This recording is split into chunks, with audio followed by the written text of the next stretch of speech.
एक सुनसान गांव के किनारे घने जंगल के पास एक टूटी हवेली खड़ी थी, जहां सूरज ढलते ही सन्नाटा उतर आता था। गांव वाले कहते थे कि वहां एक भयानक पिशाच रहता है, जो रात में किसी का नाम लेकर पुकारता है, और जिसे भी जवाब देने की गलती हो जाती है वह फिर कभी नहीं दिखता।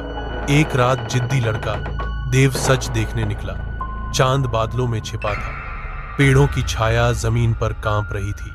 तभी हवेली का दरवाजा खुद खुला और भीतर से ठंडी बदबू आई। देव धीरे कदम रखता अंदर गया। अचानक पीछे से कराहती आवाज आई। उसने पलटकर देखा तो लंबा काला पिशाच लाल आंखों के साथ झुककर उसे घूर रहा था। देव का गला सूख गया, पर उसने भागने के बजाय जेब से दिया निकाला और आग जलाई। रोशनी पड़ते ही पिशाच पीछे हटा और दुख भरी आवाज में बोला कि वह कभी लालची जमींदार था जिसने गरीबों को सताया, इसलिए उसे श्राप मिला।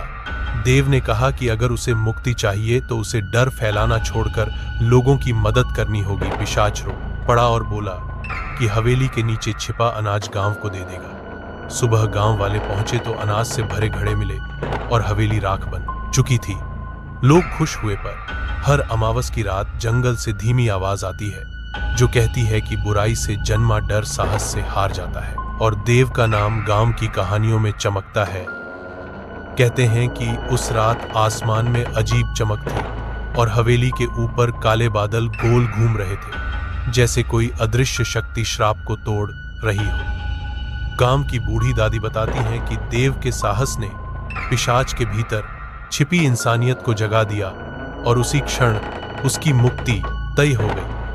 तब से उस जंगल में डर नहीं, उम्मीद की फुसफुसाहट सुनाई देती है, जो हर दिल को याद दिलाती है कि सच्चा साहस सबसे बड़ा ताबीज होता है।